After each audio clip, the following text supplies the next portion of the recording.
End of the chapter exercise का 4th question देखना हम कैसे करते हैं। क्वेश्चन पढ़ो क्या है।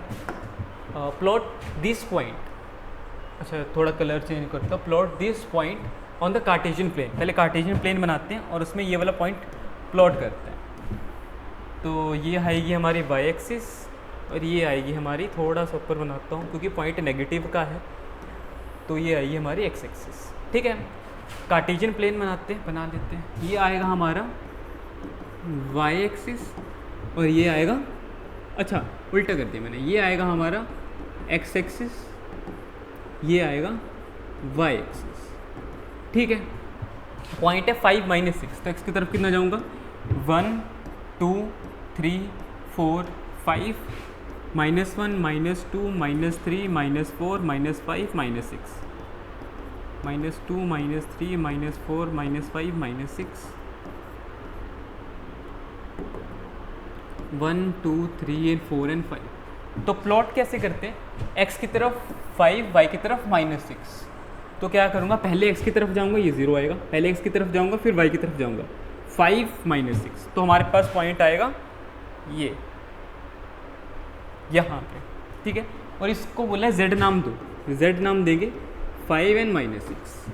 ठीक है, आई होप आपको दिख रहा होगा, यहाँ पे 6 थोड़ा बड़ा करता हूँ। ये अब construct a right angle triangle, हमने राइट एंगल ट्राइंगल बनाना है जिसका नाम देना आई जेड एन, जिसके वर्टेक्स का नाम देना, वर्टेक्स मतलब कोने, जेड तो ये हो गया, आई और एन को नाम देना है। फिर हमने find the length of 3 sides, फिर हमने तीनों साइड्स की लेंथ निकालनी है। कमेंट दे रखा है कि हर बच्चे का आंसर अलग अलग आ सकता है, कोई फिक्स नहीं है। ठीक है, अपने अपने अकॉर्डिंग आंसर आ सकता है। ठीक है, तो एक देखो सबसे इजी मतलब सबसे बेहतर तरीका आपको मैं बताता हूँ। अगर आपने डिस्टेंस निकालना है ऐसे वाले क्वेश्चंस में, तो एक वर्टेक्स को ऐसे रखो करो ओरिजिन पे, क्योंकि ओरिजिन के कोऑर्डिनेट होते हैं 0 0, कैलकुलेशन इजी हो जाती है। ठीक है, 0 0 से इस पॉइंट को मैं यहाँ पे अगर प्लॉट करूँगा और इसको करूँगा 5 पे, देखो एक ट्राइंगल तो ये भी बनता नजर आ रहा है। अगर ऐसे नहीं करना तो इस पॉइंट को यहाँ पे कर लो, परपेंडिकुलर डिस्टेंस ही रखा करो, इजी रहती है कैलकुलेशन। एक डिस्टेंस यहाँ पे आ जाएगा, तो एक काम करता हूँ यही वाला निकालता हूँ। ठीक है, ऐसे तो एक काम करता हूँ, आई जेड एन बोले तो इसको आई नाम देता हूँ जिसके कोऑर्डिनेट है 0 0, जेड ये हो गया, एन इसको नाम देता हूँ। अगर ये एक्स एक्सिस में है तो एक्स की वैल्यू 5, तो वाई कोऑर्डिनेट 0 हो जाता है क्योंकि ये एक्स एक्सिस में लाई कर रहा है। तीनों पॉइंट्स आ गए, अब डिस्टेंस फॉर्मूला से डिस्टेंस निकाल देंगे। डिस्टेंस फॉर्मूला क्या होता है हमारे पास, देखो थोड़ा कलर चेंज करते हैं। ठीक है, अगर हमारे पास 2 पॉइंट्स है ना, एक पॉइंट ये है एक पॉइंट ये है, x1 y1 x2 y2, distance कैसे निकालते हैं, x एक्सेस को माइनस करूँगा, x2 - x1, x वालों को माइनस कर दिया स्क्वायर, बीच में प्लस, और y वालों को माइनस करूँगा और स्क्वायर, ये हो जाता है हमारा डिस्टेंस फॉर्मूला। तो हमारे केस में तीनों का साइड का डिस्टेंस निकालना है। सबसे पहले क्या करता हूँ, i और n का डिस्टेंस निकाल लेता हूँ। तो i के कोऑर्डिनेट्स लिखूँगा यहाँ पे, क्या है 0 0, n के कोऑर्डिनेट्स लिखूँगा यहाँ पे 5 0। अब डिस्टेंस निकालते हैं,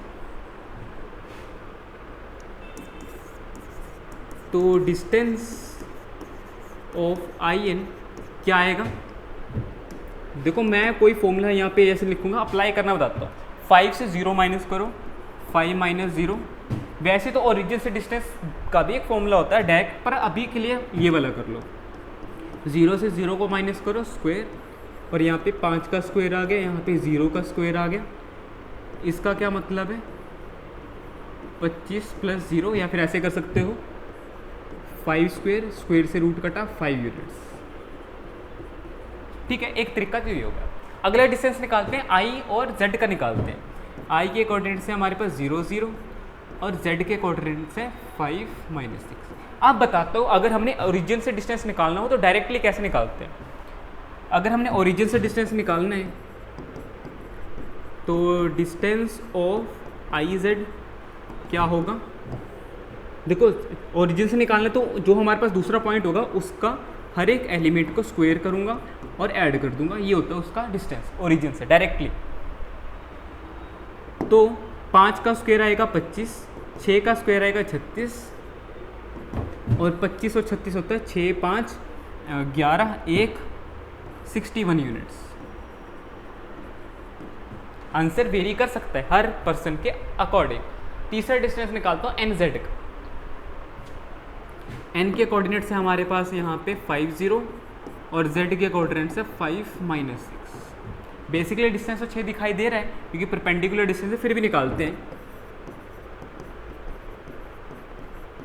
डिस्टेंस ऑफ जेड एन या फिर एन जेड कर लो, कुछ भी कर सकते हो। 5 से 5 गए 0, एक्स एक्स वालों को माइनस किया, अब वाई वाई वालों को माइनस करूँगा, -6 -0 का स्क्वायर। बचा क्या है यहाँ पे 5 0 का स्क्वायर -6 का स्क्वायर। अब 0 का स्क्वायर 0 ही होता है, 6 का स्क्वायर 36 होता है, ठीक है। और 36 किसका नंबर होता है, 6 का यूनिट होता है, ठीक है। 6 यूनिट्स। तीनों का डिस्टेंस पूछा था तो तीनों का डिस्टेंस हमने निकाल दिया। बस कुछ नहीं, सिंपली से हमने डिस्टेंस फॉर्मूला लगाया और उसी को कर दिया। बहुत ईजी क्वेश्चन था, ठीक है।